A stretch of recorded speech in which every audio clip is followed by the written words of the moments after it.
Hi, this is Ralph Zuranski. I'm on the phone with Dave Kekich. He's one of the most amazing people that I've ever had the opportunity to talk with. How are you doing today, Dave? Well, fine, Ralph. Thank you very much for the nice compliment. It might be an overstatement, but thank you anyway. Well, my friend Joe Polish, who I did one of the Heroes interviews on, just speaks very highly of you and told me that you went through some amazing things in your life and triumphed over some major difficulties, and I was wondering if you could share that with us. Well, sure. I'd be happy to, Ralph. A long time ago, 28 years ago, more than 28 years now, I had a sudden spinal cord injury which paralyzed me from the top of the chest down. And prior to that, I was very, very active. I was active not just in business and so forth, but extremely active physically. I was a long-distance runner and an avid bodybuilder and so forth and so on. So I lost that in an instant. And as a result, I ended up losing my business and my home and everything that was important to me. My girlfriend had a place on the ocean in Southern California. And it was a great life, and it suddenly changed. I thought it came to an end at that time, and it didn't. It actually, in some ways, got better as time went on, but it was very devastating at that time, and it took me a long time to get through it emotionally. Wow, that's quite a statement, and I'm looking forward to asking you these heroes questions. We've talked to a number of the different people I've discovered as heroes, so I'd like to ask you the first one. What do you want out of life in 10 words or less? Well, 10 words or less is a little bit tough, but at the risk of sounding like a quack, and I'm going to explain this, I think, because it's important after I tell you what I expect out of life. Actually, expecting and wanting are two different things, and I want and expect these. Number one is an open-ended lifespan, and two is a free and peaceful world for us all to live in. And I think we all want the free and peaceful world, and we all, in some ways, work toward that, or a lot of us do. But when I say open-ended lifespan to people, they go, "Oh my God, you're talking about immortality. What are you talking about? Are we going to be old, decrepit people living for a long, long time? Everybody's always pretty much died on time or died on schedule. It can't be any different from us. Aging is too complex to solve."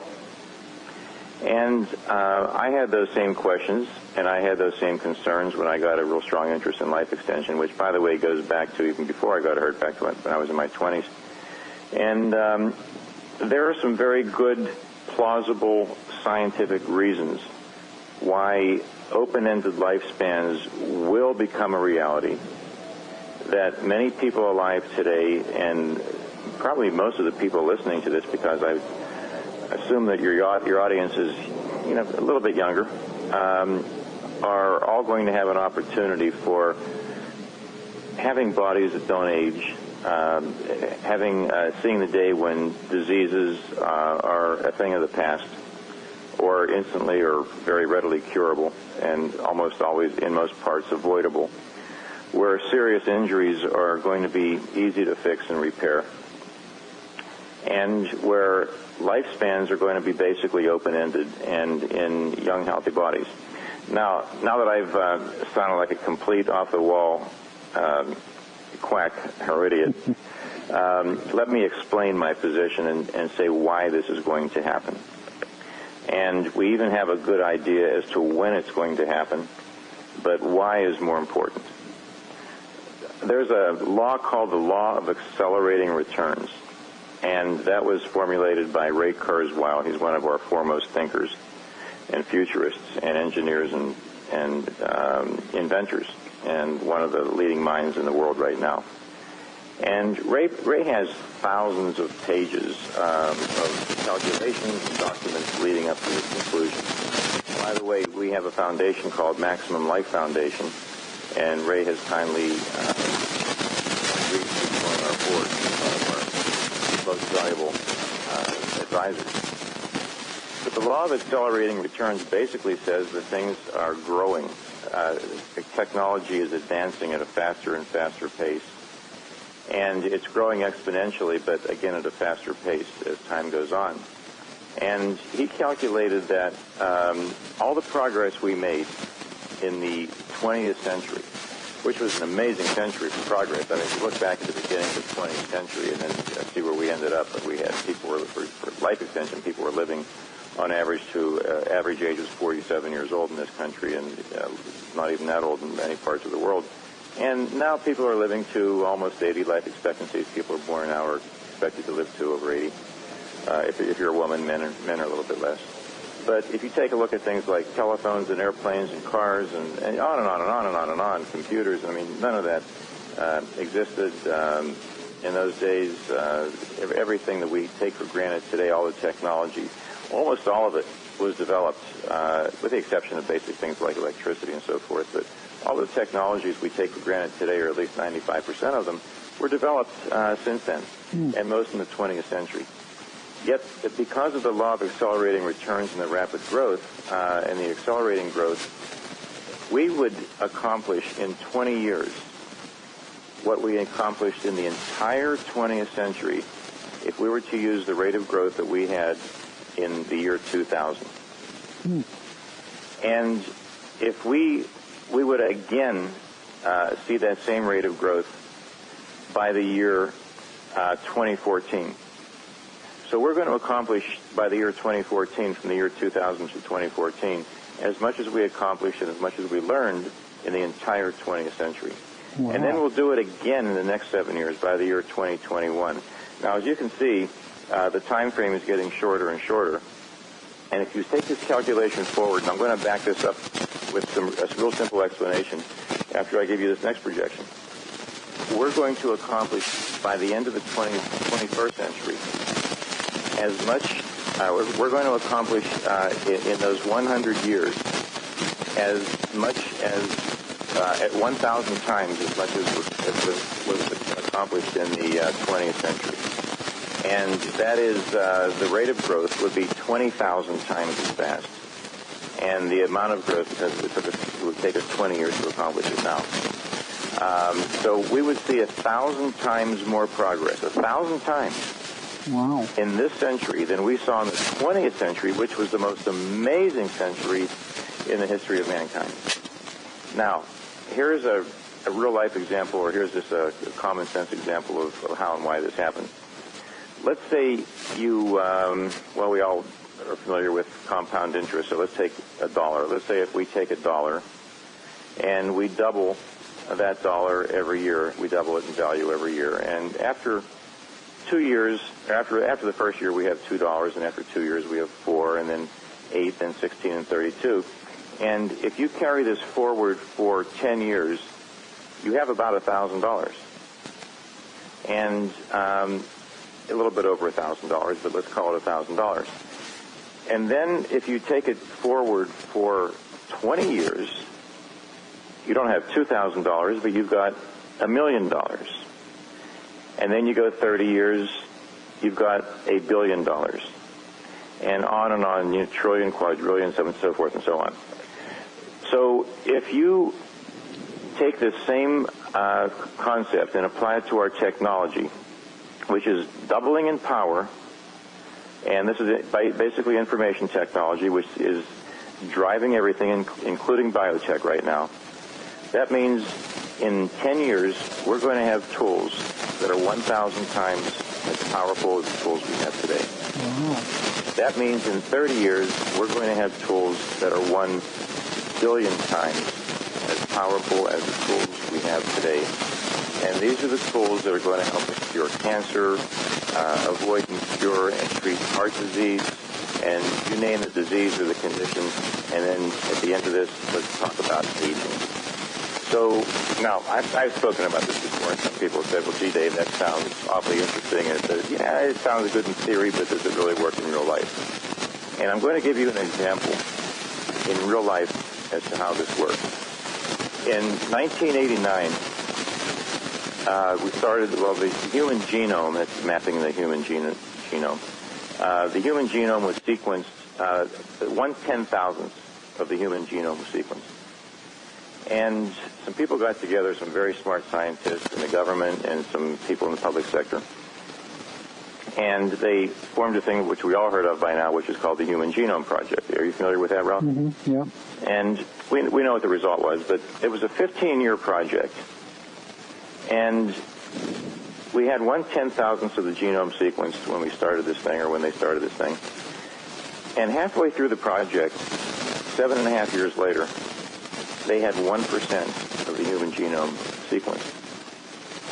And we had experts all over the place, the people who were naysaying this whole program from day one, people who jumped on the bandwagon as progress seemed to be painfully slow. And halfway through this project, when we had accomplished 1% of the entire human genome, or had identified it or mapped it, the experts were using this as proof that they were right, and it would take 100 years or 1,000 years to do it. There's not enough money to do it. It's impossible. It's not going to happen, so forth and so on. But the scientists that were working on this project continued. Now, would you say, Ralph, that after not knowing how the thing turned out, but you take yourself back to 7.5 years through this project, and you saw 1% accomplished, and all the experts were saying it's not going to happen. And these are experts. These are the people, leading scientists. What would you believe? Would you believe it's going to happen or not happen? I believe that it wouldn't happen. That it would? Would not. Would not happen. That's what most people thought. But the people working on this project were familiar with the concept of the law of accelerating returns. It was coined then. It's called exponential growth. They knew they went from 1/10,000th of the problem being solved to 1% of the problem being solved. And that means they progressed by 100 times. The technology and the knowledge had increased by 100 times. And they knew they were right on schedule, because if they do that again in the next 7.5 years, you take 100 times to 1%, that's 100%. And that's exactly what happened. It actually took place quicker and under budget. By the way, part of the law of accelerating returns tells us that the price of technology falls in half every year, roughly falls in half.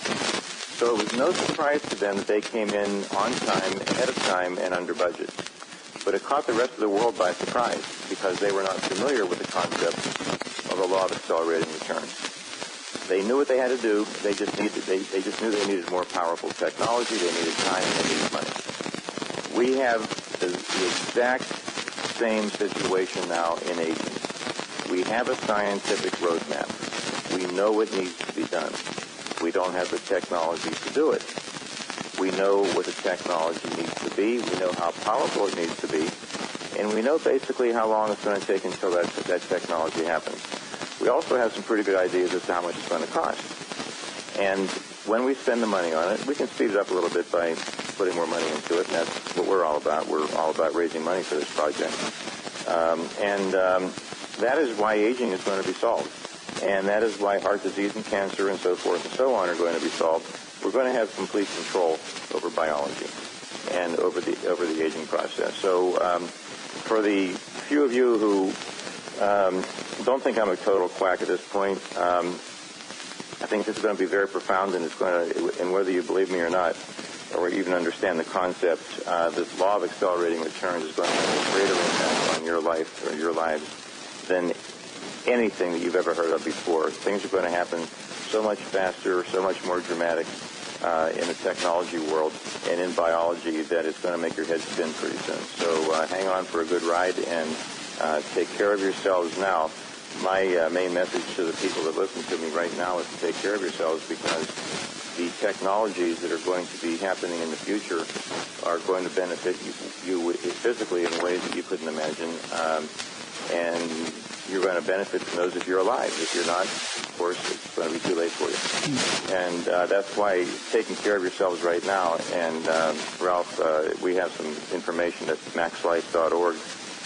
If you click, there's the icon in the middle says how to live to 120 and remember where you left your car keys. If you click on that and scroll to the bottom, you'll see you click on salads, and it's a downloadable on what you can do today take care of yourself and increase your chances to live a long, long time with today's knowledge. And basically it's how to report to add more lives to your years to your life and more life to your years. So that is the dream or vision that sets the course of your life? It is. Well, how important is it for you to stay focused on your primary goal? Well, it's extremely important. It's paramount. All the successes I had in my life were when I focused on one thing, and I had most of my life was my focusing abilities were pretty inadequate. I was scattered all over the board, and I can attribute, looking back, almost all the failures in my life, and I've had them. I can attribute almost all of those to lack of focus. Do you follow your hunches and intuition? Yes, I do, and it took me a long time to learn to do that. Ignoring my hunches and intuition has cost me in the past, and it's cost me big time. And most of the big losses I took, the big hits I took, not the failures, but the big financial losses, cost me because I didn't follow my hunches and intuition.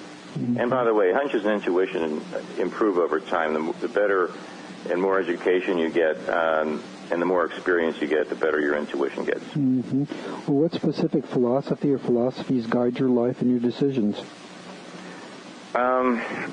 Specific philosophy, I guess you could call me a soft-hearted objectivist. I haven't heard that one before. Well, I just made it up. Most objectivists are looked at as pretty calculating and cold, but objectivism really is a humanitarian type philosophy, but it's not perceived that way. But I also have a personal code of ethics and rules that I use to guide my life. I call it Kekich's Credo. And Kekich's Credo is basically a summary of the most important things I've learned in my life, and I boil those down to 100 rules or credos. Well, we're going to be posting that with your interview and also in parts of your presentation in the In Search of Heroes blog, so people can take advantage of that. What is your perspective on goodness, ethics, and moral behavior? That's extremely important in my life. I mean, those are the bases of enduring civilizations and relationships and business success. I mean, if you don't have that, I think you need to go back to the drawing board. What place does the power of prayer have in your life? In my life, none. I am not religious, therefore I don't pray. I do a little meditation, but I really don't pray personally. What are the principles you're willing to sacrifice your life for? Well, that's a choice I hope I never have to face, since my whole essence is centered around longevity and not death. But one thing I will say is that, and I don't know, my life to me is worth. Everybody's life, or most people's lives, are worth. You can't calculate what it's worth.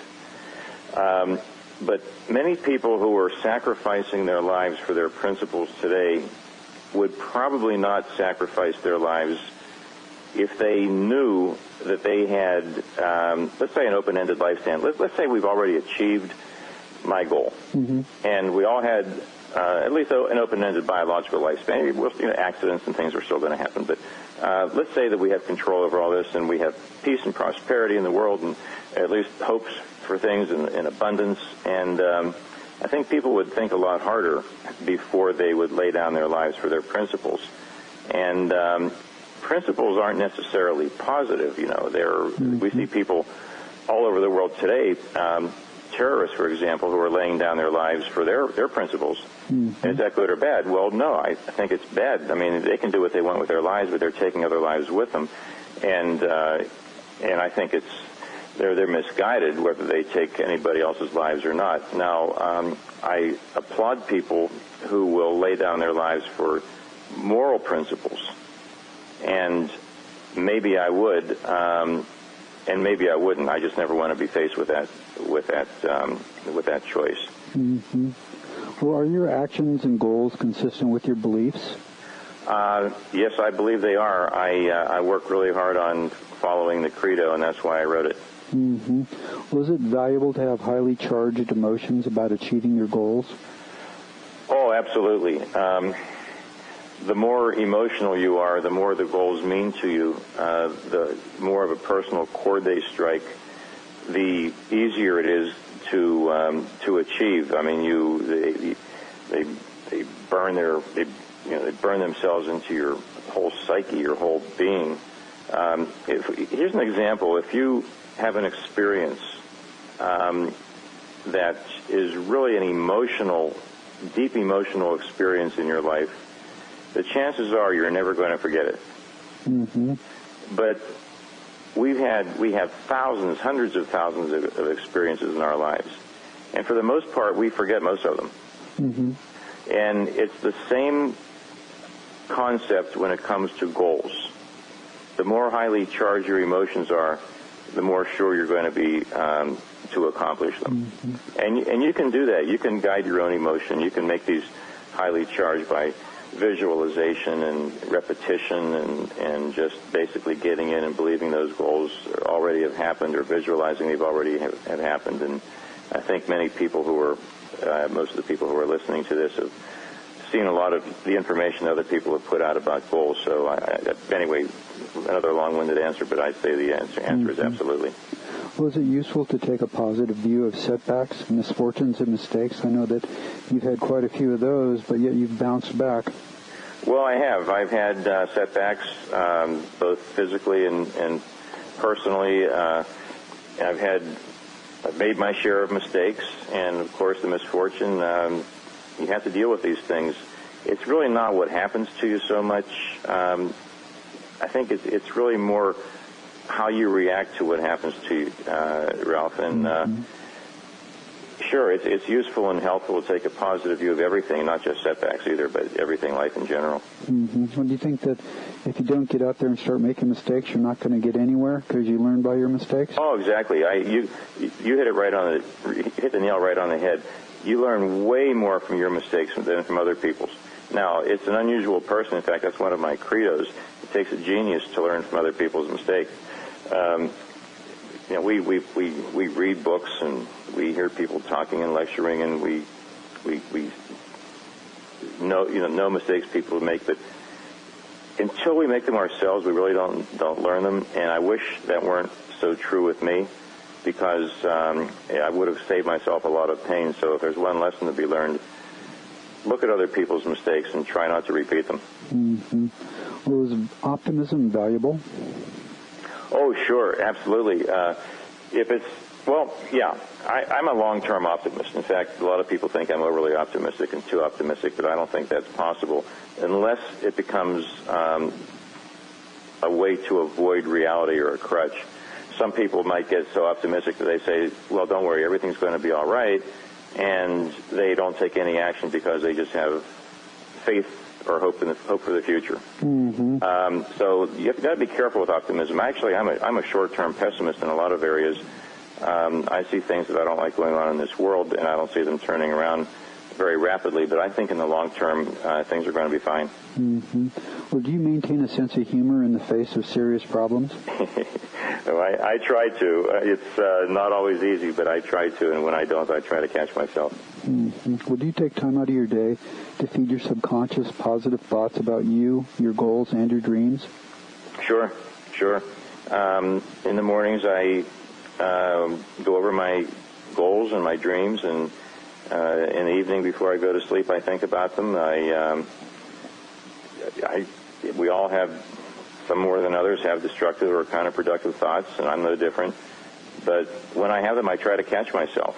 And when I do catch myself, I try to substitute those thoughts for something that's more positive or take a positive slant on those thoughts. Mm-hmm. Do you believe it takes courage to pursue new ideas? Oh, yeah, sure. It's not very easy because the tendency is to go with the flow, and inertia is hard to overcome. But it's very important to keep from stagnating. You've got to do it. The world is changing so quickly, and that gets back to the law of accelerating returns. That if you don't, you're not going to keep up. And it's exciting. It's exciting stuff. There are a lot of neat things happening. Well, were you willing to experience discomfort in the pursuit of your dreams? Wish I didn't have to, but yeah, you've got to. If you we all have comfort zones, at least perceived comfort zones, and if we try to stay in those, we're just going to guarantee stagnation. And usually when you get out of your comfort zones, you'll find that the effort that you make to get out of your comfort zone and become uncomfortable really leads to more long-term comfort. So I think people are kidding themselves when they say, well, I'm comfortable now, things are great, and I don't need to do anything. They're going to find that they're sacrificing comfort as well as other things for short-term gratification. Well, is it beneficial to make decisions quickly? Not necessarily. I admire people who can make very quick decisions that are right. I find that when I act impulsively, it's almost always wrong.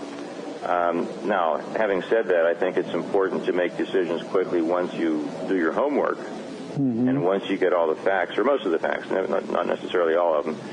But I think, sure, once you get the facts, then you look at it and then make a decision. At that point, it doesn't pay to vacillate. Well, are you slow to revise or reverse an important decision? I'm slow, but I'm willing.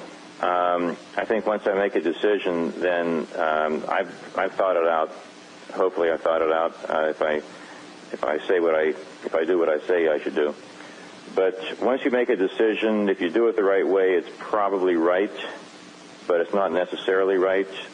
You should spend more time changing it than you did making it. Well, how were you able to overcome your doubts and your fears? I mean, it must have been pretty catastrophic when you got paralyzed.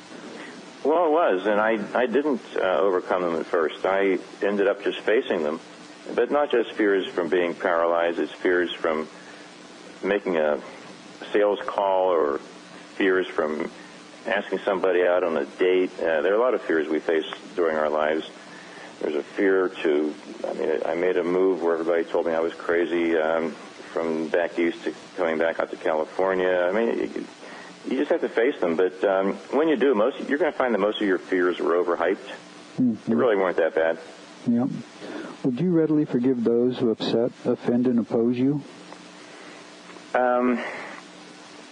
I think for the people who upset, offend, or oppose me, I don't think there's anything to forgive. I mean, there's always somebody who's going to oppose you. You have different opinions, and people would feel as strongly about theirs as they do you. So if it's because they're opposing you, doesn't mean there's something to forgive. And people offend other people all the time. That's just their nature. I don't think it's anything to forgive. People upset you from time to time. I think that the thing that's a forgivable offense is when people cheat you or lie to you or steal from you or do you physical harm. That's a whole, or somebody you love. That's a whole different category. And in those cases, I try, but I have to say it's very difficult. Well, do you experience service to others as a source of joy? Yes, I do. I actually try to do it profitably, though, and the reason I do that is it's more durable. And one example is the life extension pursuits I have. And we believe that we have a pretty strong team, by the way. We've got a really strong group of scientists on our board, and we've got a very strong management team and a really strong team of advisors. And things aren't just going to automatically happen because of the law of accelerating returns. Oh, they'll happen, but they'll happen when people make them happen. It's not something that's on remote control. And we think that we're going to make it happen a lot sooner. And by doing that, we believe that we'll be able to save millions, if not tens or hundreds of millions of lives of people who are dying prematurely. Now, if you try to do something to save yourself and try to extend your own life, you just aren't going to be able to pull it off. You don't have enough resources. In order to make this work, you've got to make it work for the world. You've got to make it work for humanity. And that's what I mean by durability, and that carries over to all kinds of other things. you heard the old adage over and over about you can teach a man you can give a man a fish and you feed him for a day, and you can teach him to fish and you feed him for life. That's the philosophy I like to follow. It's more sustainable, and again, it's more durable. A lot of people want to be a martyr, and they stand up and they say, well, gee, I'm servicing others, and often that's self-defeating because you run out of resources. In order to give, you've got to create, because without creating, you won't have anything to give. Well, when was the lowest point in your life, and how did you change your life path to win a victory over the obstacles you were facing at that time? Well, the lowest point was my injury. I mean, I lost basically everything I had, emotionally and physically, and I lost a lot of, some relationships. Well, they actually endured over time, but I lost my business and my attitude primarily. That was the worst part.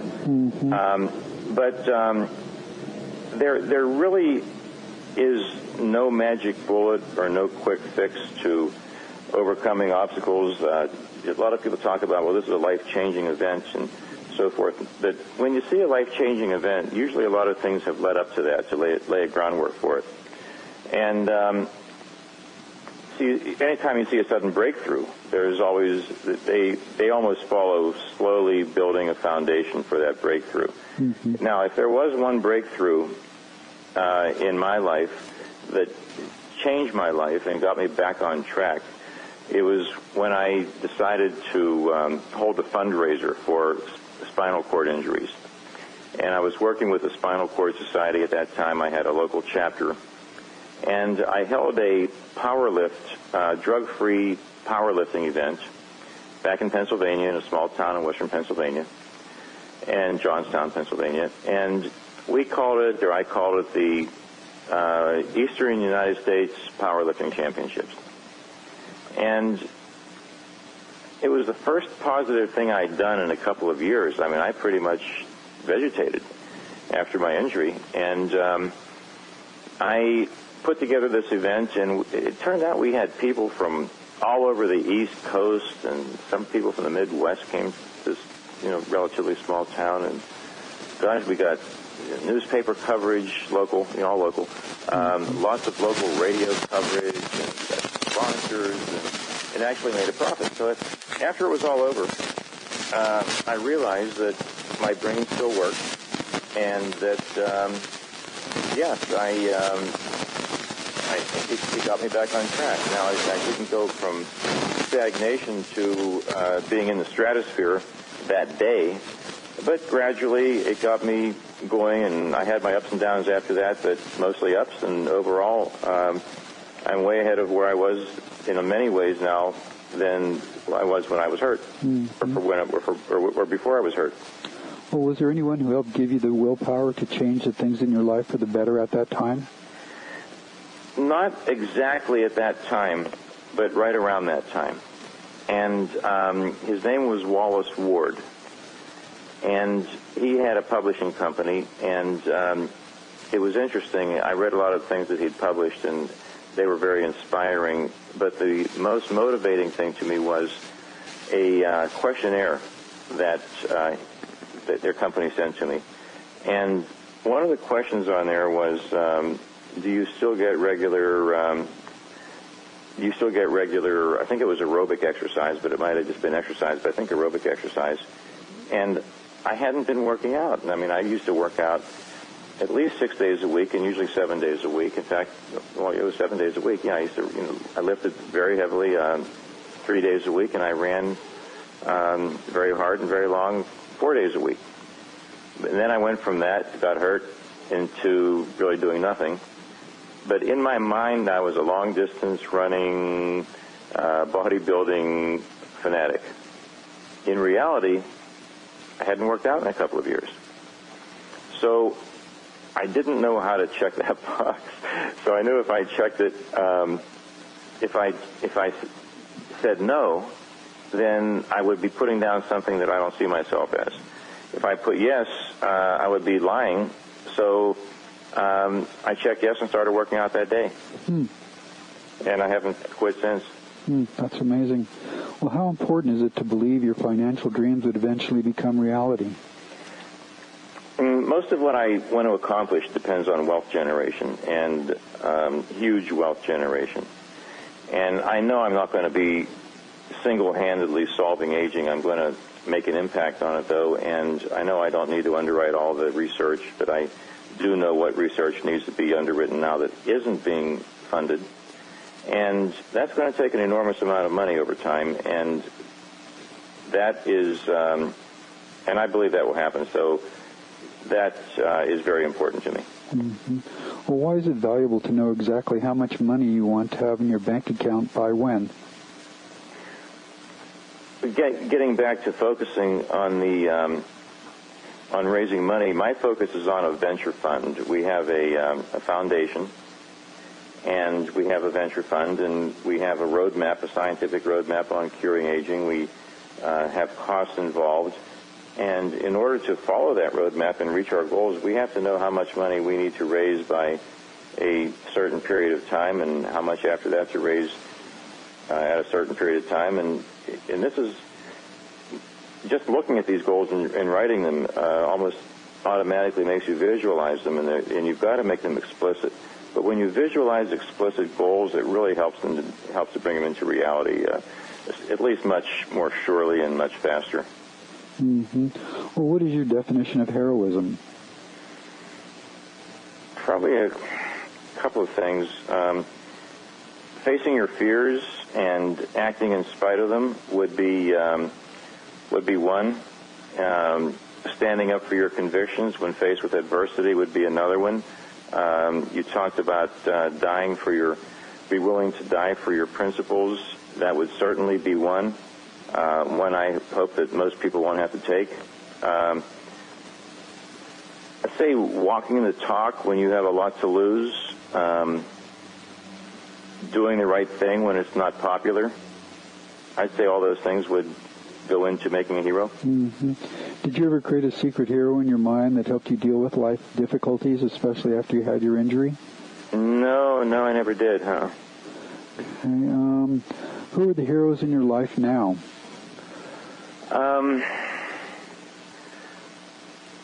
My heroes are almost all dead. There's so many of them. Giordano Bruno was one. He was burned at the stake for heresy, and he was a scientist. And and Thomas Jefferson was one for me, and Thomas Paine, and Sir Isaac Newton, who was probably the most important person who ever lived. If you based his breakthroughs and his work on the amount of property that's been affected, basically everything mechanical and electrical all stemmed from his integrations. And Einstein, there are a lot of people who are alive today too, without naming them, just basically people who rise to the top with humility and integrity, and people who set positive role models. And my heroes tend to be scientists and business people. Well, how important is it to have trusted friends in a mastermind group to bounce your ideas off? I don't think it's essential, Ralph, but it's a huge advantage. You need to select very carefully who that mastermind group is going to be. But I think people that have people that they can select carefully who are in tune with their goals, not necessarily their skills or their experiences, because you want to have a wide variety of people with different disciplines in there. I think those people do have a huge advantage. Well, how did they make a positive difference in your life? For the amount that I've done, they validate or correct my ideas, people to bounce ideas off of. And then I get ideas and inspiration from them. And I think mostly they give me someone to answer to, and that's a very big overlooked advantage to mastermind groups. You've basically come out in public and you've exposed your ideas and your dreams and your aspirations and your goals to other people. And there's a certain amount of peer pressure to actually implement your ideas at that point. It's really easy to have goals and ideas and keep them to yourself and die with them. But when you start sharing them with other people, it puts a lot of pressure on you. Yeah, okay, I can imagine so. Well, who do you feel are the real heroes in our society today that aren't getting the recognition and the rewards that they deserve? I'd say generally entrepreneurs and business leaders, although they're becoming a little more popular, they're still more often vilified than glorified in the entertainment industry, for example, especially the entertainment industry, and in the press. They get a lot of bad press. People attack them. When people rise to the top, they tend to get attacked. But the entertainment industry seems to glorify villains a lot more. Drug dealers. They just, when they portray business people, they often portray them as evil, conniving, destructive, greedy people. When in reality, sure, every field has those kind of people, but most successful business people and entrepreneurs are the exact opposite. Mm-hmm. Yeah, I really believe that's true. Well, why are heroes so important in the lives of young people?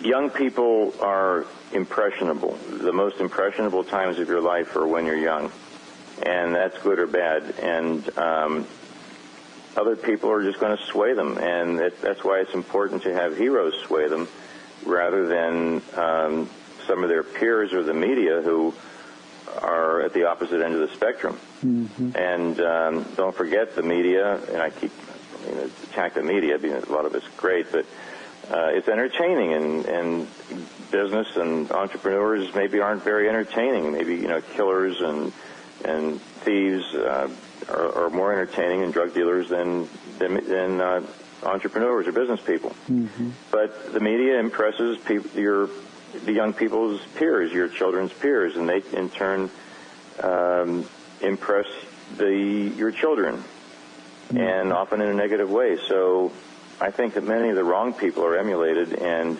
that's why it's important when people are at their most impressionable ages are given heroes, real heroes, to emulate.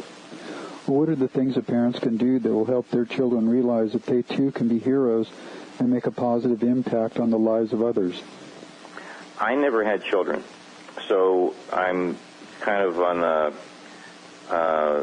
preaching from Mount Olympus right now, but I think that just based on my observation of basically my friends and family who did have children, and I'm kind of an uncle to, a real uncle to some, and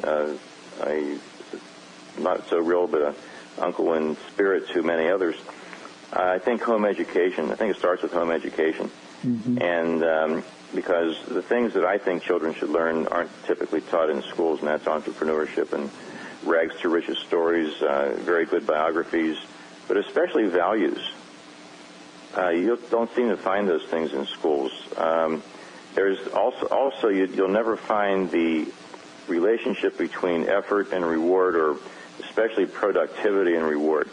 That's something that's got to be instilled in children at a very early age. I think that's going to make their lives so much easier to cope with, and it's going to make it so much easier for them to grow, to prosper, to walk on the right side of the road if they learn that early in life. Mm-hmm. Understanding money is important and its value. Basic economics. I think that most people young people especially don't really see the value in money. They don't appreciate what it took to create it. And then the physical things, diet, exercise. Our children now are overweight, more overweight than they've ever been. They're more out of shape than they've ever been. And a lot of that has to do with the fast food industry and processed foods. A lot of it has to do with the technology that I love so much. A lot of kids are gamers, not getting out and running and playing soccer. They're playing soccer with their video games.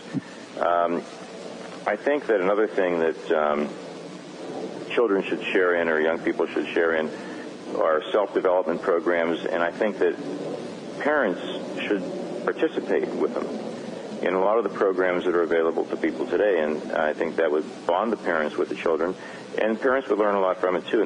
Most parents don't really understand what children need to learn.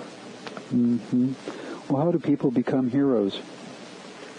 And in my mind, by establishing a strong code of ethics and sticking to it no matter what, and especially if no one's looking.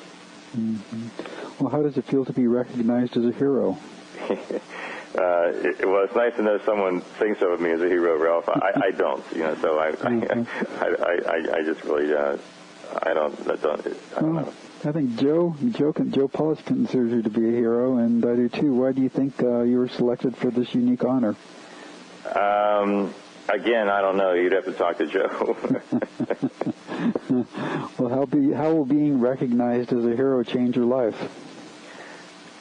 Oh, sort of like the peer pressure scenario I painted. Anytime you go public with your opinions and your goals, your ideas, your philosophies, it puts more pressure on you to make sure you're right. Mm-hmm. And it also puts more pressure on you to do something positive with them. Mm-hmm. Well, how are you making the world a better place? In the short term, and I call the short term the next, well, immediately, of course. In the short term, I'm trying to reach people. Anybody that listens to me, I'll show them how they can learn how to live longer, healthier lives with today's technology. And again, you can go to maxlife.org to find that out. In the more immediate term, solving aging and being able to cure the diseases and conditions that lead to biological death, and that's raising a lot of money and making people aware that these things are possible. Getting the technologies off the ground, managing them, building management teams. There's a lot to it. In the long term, I have some ideas that could, in my humble opinion, I think could make the world a better place to live through technologies and philosophies. Mm-hmm. Well, do you have any good solutions to the problems facing society, especially racism, child and spousal abuse, and violence among young people? Well, that's a pretty big challenge, and it's, maybe out of my scope or anybody's scope. But I just think that my best solution would be to work toward a system where everyone is 100% accountable for their actions, mm-hmm. and mostly where everyone gets exactly what he or she deserves. Mm-hmm. And that eliminates a lot of forced social programs. Mm-hmm. And that's on a personal level and on a corporate level.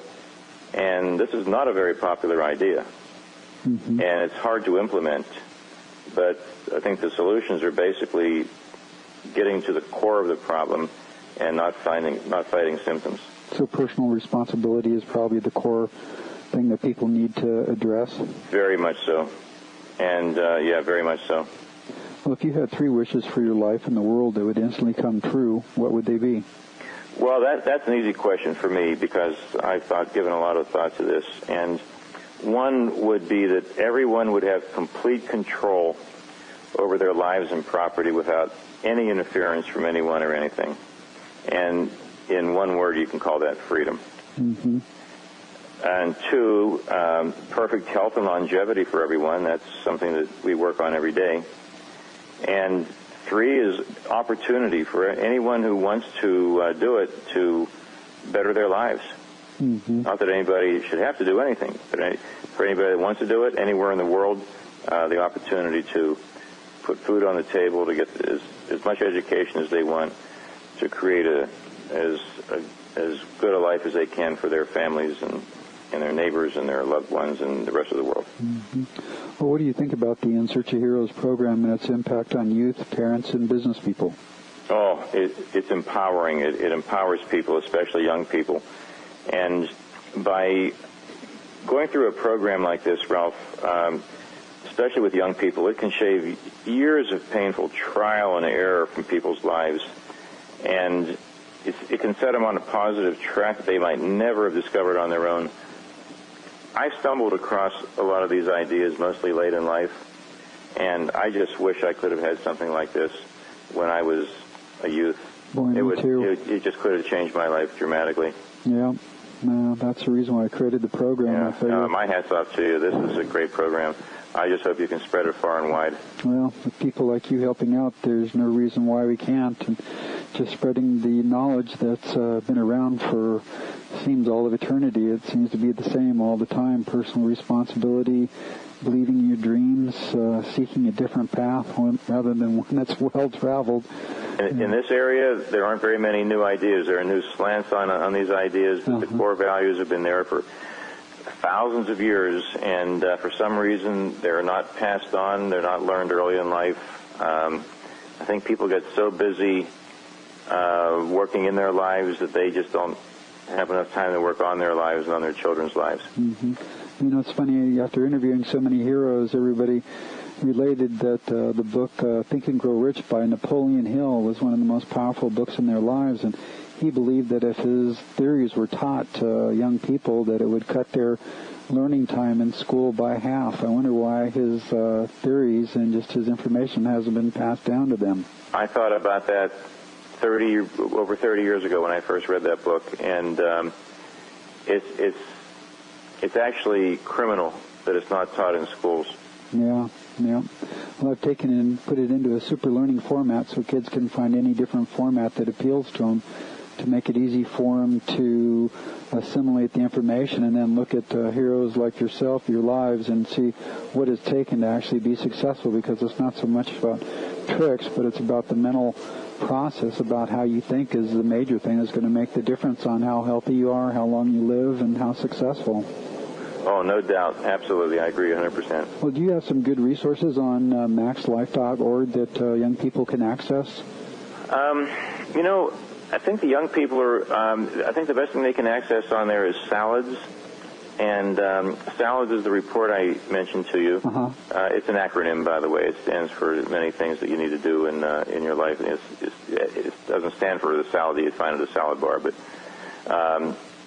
part of that is in salads. You know, the D is in diet, and S is for supplements, and the other S is stress reduction, for example. But they can go to maxlife.org, and there are 3 icons in the middle of the homepage. Just click on the one in the middle that says how to live to 120 and still remember where you left your car keys, and that'll take you to a page that gives you some resources. And right at the bottom of that page, just click on salads, and that'll take you to a downloadable version. Now, children are probably not going to pay as much attention to that as adults should, because we all kind of feel like we're immortal when we're young, and we all kind of feel like we know it all, and we can get away with a lot of things physically that we can't get away with as we get older. We can get away with a bad diet, although kids are getting much fatter now, and they're actually seeing type 2 diabetes.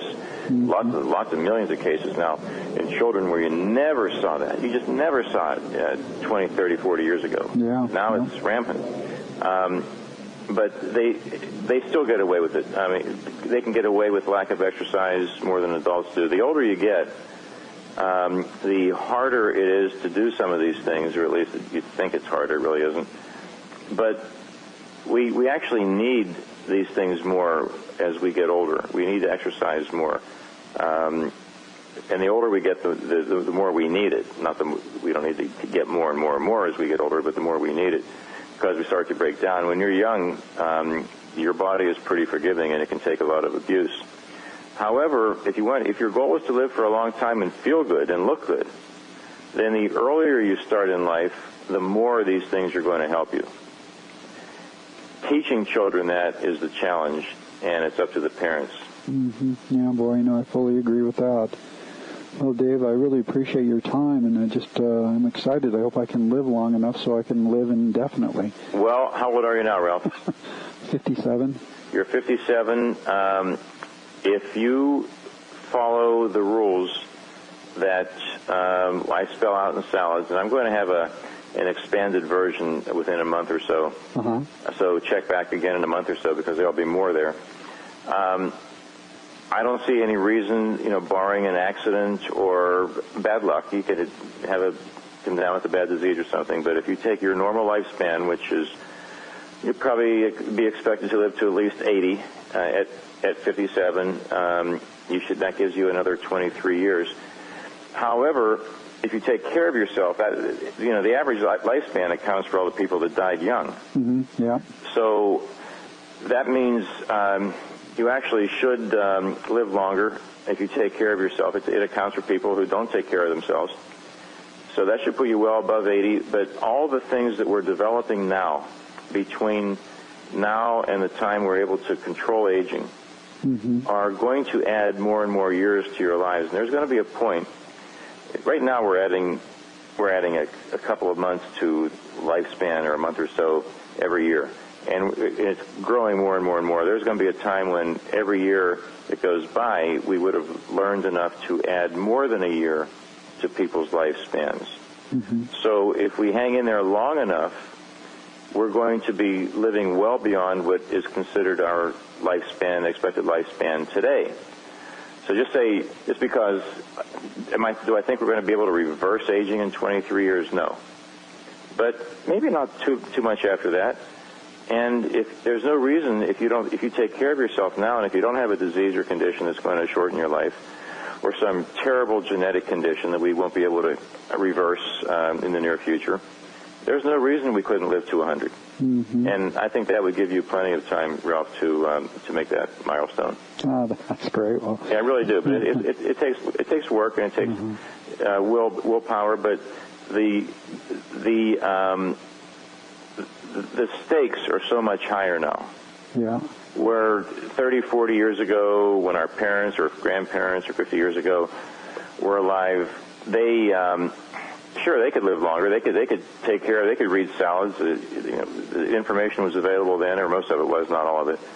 And they could have added 10 years to their lives, mm-hmm. and they would have felt better, and they would have suffered less at the end. Yeah. But they still would have died from some biological condition. Yeah, yeah. Well, now that might not be the case, and now the opportunity isn't just for the next 10 years or 15 years. Now the opportunity could be for more years than you could possibly imagine. And we have a company called Stem Cell Products, by the way, and we are coming out with our first product with, in about, I'd say at the end of February.